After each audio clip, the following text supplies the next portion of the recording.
Hello বন্ধুরা, আইডিও এক্সামের যে নোটিফিকেশান, টেন্টেটিভ নোটিফিকেশান সেটা চলে এসছে। তো আজকে এই ভিডিওতে আমরা 5টা জিনিস নিয়ে কথা বলবো মেইনলি। যে এই এক্সামটার এক্সাম প্যাটার্ন কেমন হয়, এটার সিলেবাসে কী কী আছে, প্রিভিয়াস ইয়ারে কেমন কোশ্চেন ছিল তার অ্যানালিসিস করব, এবং কাট অফ কেমন ছিল সেটাই অ্যানালিসিস করব, এবং লাস্টে WBCS স্টুডেন্টস যারা আছে তাদের এই জবটা মানে পরীক্ষাটা কতটা উপকার হবে তা নিয়ে কথা বলবো। তার জন্য শেষ পর্যন্ত দেখো, হ্যাঁ, নাহলে পুরো কথা সম্পন্ন হবে না। ঠিক আছে? তো প্রথমে হচ্ছে এক্সাম প্যাটার্ন। এক্সাম প্যাটার্ন যেটা আছে, এটা জাস্ট অন্য পরীক্ষা যেগুলো WBCS এর হয় সেগুলো তোমার দুটো ধাপে হয়। প্রথমে হচ্ছে প্রিলিমস, তারপরে হচ্ছে মেন। কিন্তু এখানে একটা সবচেয়ে ভালো জিনিস যেটা, সেটা হচ্ছে যে তোমার প্রিলি এই একটা পরীক্ষায় হবে, তারপর ডাইরেক্ট ইন্টারভিউ। মানে প্রিলির পরে মেন দিতে হচ্ছে না, ডাইরেক্টলি যেটা হবে সেটা হচ্ছে প্রিলির পরে ডাইরেক্ট ইন্টারভিউ তোমাকে দিতে হবে। ঠিক আছে? তো এই প্রিলি এক্সামটা কীরকম হয়? এই প্রিলি এক্সামে যে সিলেবাস থাকে, মানে এই প্রিলি এক্সামটা হবে 100 নম্বরের মেইনলি। এই 100 নম্বরের মধ্যে দুটো ভাগে ভাগ হবে এটা। একটা হচ্ছে তোমার আরিথমেটিক বা তার সঙ্গে কিছু তোমার জিআই থাকবে, হ্যাঁ? আর একটা হচ্ছে জিএস পোরশন। এই যে জিএস পোরশন, এই জিএস পোরশনে কিন্তু সব কিছু ঢুকে আছে।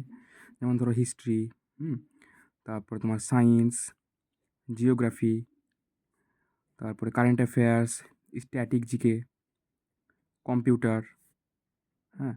তারপরে তোমার আর কিছু বাদ, হ্যাঁ, ইংলিশের কিছু জিনিস যেগুলো আলোচনা করছি পরে কীরকম কোশ্চেন আসে, এগুলো ঢুকে আছে সব কিছু।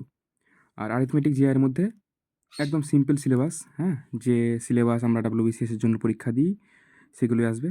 এই জিএসে মার্কস থাকে 75 মার্কস, আর অ্যারিথমেটিক জিআই মিলিয়ে থাকে 25 মার্কস, নিয়ে 100 নম্বরের পরীক্ষা হবে মেনলি। এখানে সময় থাকে কত? সময় থাকে মাত্র 1 ঘন্টা 30 মিনিট, যেটা এনাফ টাইম। মিসলেনিয়াস যেরকম দিয়েছিলাম আমরা, সেই সেম টাইম থাকে, অসুবিধা নেই। ঠিক আছে? এবার 2 নম্বর হচ্ছে প্রিভিয়াস ইয়ার অ্যানালিসিস। আমি এখানে লিখে রেখেছি, হ্যাঁ? যে এখানে দেখো যে 2019 সালে যে এক্সাম হয়েছিল সেখানে মেইনলি আমাদের যে কোর সাবজেক্টস WBCS এর, সেখান থেকে বেশি কোশ্চেন ছিল। এখান থেকে মোটামুটি প্রায় ধরো 60 প্লাস, 60 থেকে 70 মার্কস এই কোর সাবজেক্টগুলো থেকেই ছিল। এখানে যেটা মেইনলি বেশি থাকে, ওয়েটেজ থাকে, তার হচ্ছে সায়েন্স।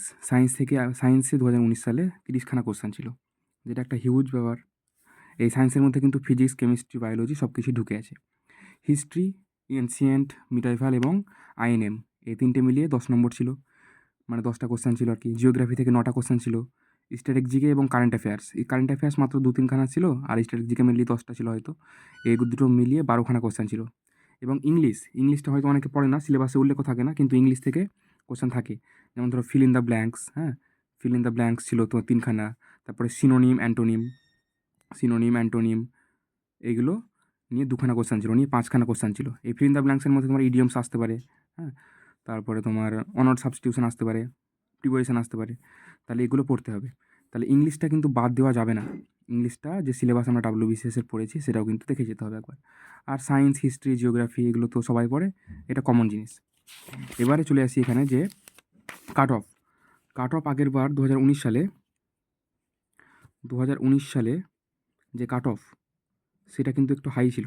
এর কারণ হচ্ছে সিম্পল, যে গতবারে 118 খানা ভ্যাকেন্সি ছিল, এবং এবারও তাই, যে 100, এখন 100 বলা হচ্ছে, কিন্তু পরীক্ষা হওয়ার পর সে ভ্যাকেন্সি 120 মতো চলে যাবে। ঠিক আছে? তো 118-র মধ্যে কত কাট অফ ছিল? যে ইউআরে কাট অফ ছিল ওদের 78, এবং ওবিসিতে কত ছিল? ওবিসিতে ছিল 73 মনে হয় দেখলাম। 73, হ্যাঁ, 73। ঠিক আছে? তো এবারে যদি 120 মতো ভ্যাকেন্সি হয়, সেই সেম একই রকম মোটামুটি কাট অফ যাবে। ঠিক আছে? কিন্তু ওবিসি যেহেতু আমাদের কেস চলছে এখন, তো ওবিসির যে লিস্টগুলো বেরিয়ে হয়েছিল অনেকগুলো, সেগুলো যদি বাদ যায় তাহলে কাট অফ এই সেম থাকবে। ওবিসি যেমন ছিল 73 থেকে 75ই থাকবে, এরকম টার্গেট করে চলবে। আর ইউআর একটু 80-র আশপাশে হয়তো যাবে। তাহলে এই পরীক্ষা ক্র্যাক করার জন্য সিম্পলি আমাদের টার্গেট যেটা করতে হবে, সেটা হচ্ছে আমাদের টার্গেট করতে হবে মোটামুটি 80+। 80+ টার্গেট থাকলে সিম্পলি একদম ডাইরেক্টলি পিটির জন্য কল পাওয়া যাবে। এবার পিটি যে হয় সেটা 20 মার্কসের হয়। কিন্তু এই 20 মার্কসের পিটিটা 100 মার্কসে করা হয়। যখন পিটি হবে তখন 100 মার্কসের হবে। এই 100 মার্কসের পিটিটা তোমার তখন রেশিও করে 20-তে নিয়ে আসা হবে। তারপরে তখন লাস্টে মেরিট লিস্ট হবে। বুঝতে পেরেছ? এবার WBCS স্টুডেন্টস যারা আছে ডাব্লিউবিসিএস স্টুডেন্টস যারা আছে তাদের উপর কী ইফেক্ট পড়বে? আমার যেটা মনে হচ্ছে সিম্পলি যারা ডাব্লিউবিসিএস 2022 বা 2023 এর মেন্স দিয়েছে তাদের এই জবটা পাওয়ার চান্স বেশি। এই 22-23 স্টুডেন্টসই কিন্তু ম্যাক্সিমাম থাকবে এখানে। ম্যাক্সিমাম স্টুডেন্ট কিন্তু এরাই থাকবে। ঠিক আছে? কারণ সেম সিলেবাস, হ্যাঁ? এক্সট্রা কিছু পড়তে হচ্ছে না। এক্সট্রা বলতে ওই ইন্ডাস্ট্রিয়াল ডেভেলপমেন্ট যেগুলো ওয়েস্ট বেঙ্গলের সেগুলো একটু দেখে নিতে হবে। যেমন ধরো ইন্ডাস্ট্রিয়াল পলিসি এগুলো আমরা ইকোনমিতেই পড়েছি। তারপরে জিওগ্রাফিতে যে ইন্ডাস্ট্রি আছে, হ্যাঁ? ওই তোমার টিস্কো, ইস্কো এগুলো, হ্যাঁ? এগুলো দেখে নিতে হবে। এগুলো নরমাল ব্যাপার। সবাই ডাব্লিউবিসিএস এর স্টুডেন্টসরা পড়েছে। কিন্তু যারা নতুন স্টুডেন্টস তারা এতটা অ্যাডভান্স লেভেলে পড়াশোনা করতে পারবে না এই সময়ের মধ্যে, হ্যাঁ? যার ফলে তাদের সম্ভাবনা যেটা চাকরি পাওয়ার সেটা একটু কম। কিন্তু একদমই যে পাবে না সেটা নয়। একটু এগিয়ে আছে এই স্টুডেন্টগুলো এবং যারা পড়াশোনার সঙ্গে জড়িত আছে, মিসলেনিয়াস দিয়েছে ভালো করে, ক্লার্কশিপটা ভালো করে দিল, তারা একটু এগিয়ে থাকবে। বাকি যারা নতুন স্টুডেন্টস, যারা নতুন তোমার পরীক্ষা দেবে, নতুন অনার্স করে, তারা একটু এগিয়ে কম থাকবে আরকি। ঠিক আছে? তো এই হচ্ছে ভিডিও। কোনো কোয়েশ্চেন থাকলে আমাকে জানাবে কমেন্টে। টাটা।